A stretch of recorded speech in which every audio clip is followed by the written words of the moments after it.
हमारे अपनों ने हमें जख्मी कर दिया।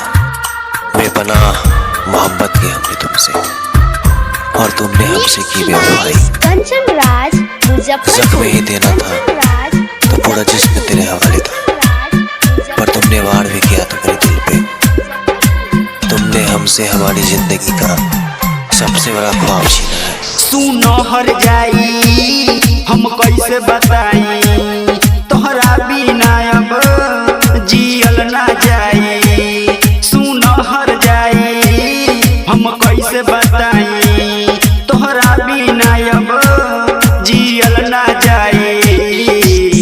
लागता कि जान लेके जाई ना कोनो कमवा करे रे दवाई।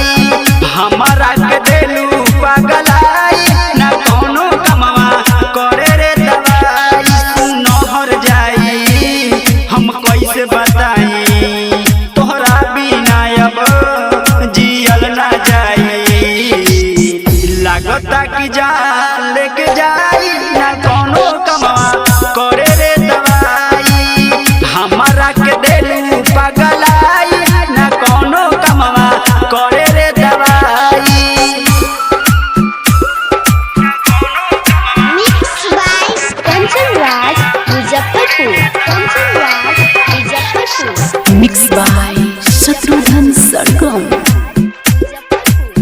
दिनवा तो बीतत रहे तोहरे नुराह में, जिंदगी लुटा देनी तोहरे नुराह में। हो दिनवा तो बीतत रहे तोहरे नुराह में, जिंदगी लुटा देनी तोहरे नुराह में। गइलू तू अगिया लगाई ना कोनो कमवा करे रे दवाई।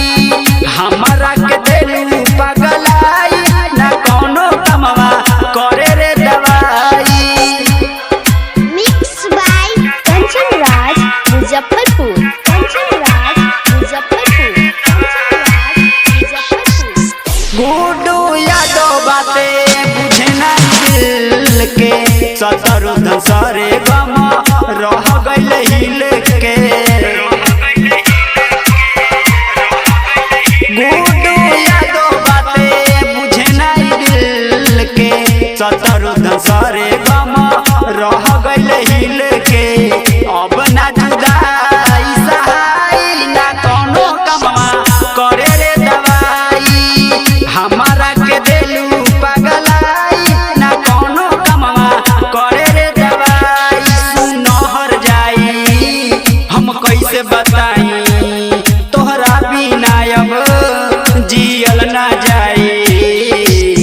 लागता कि जान लेके जाई ना कोनो कमवा करे रे दवाई।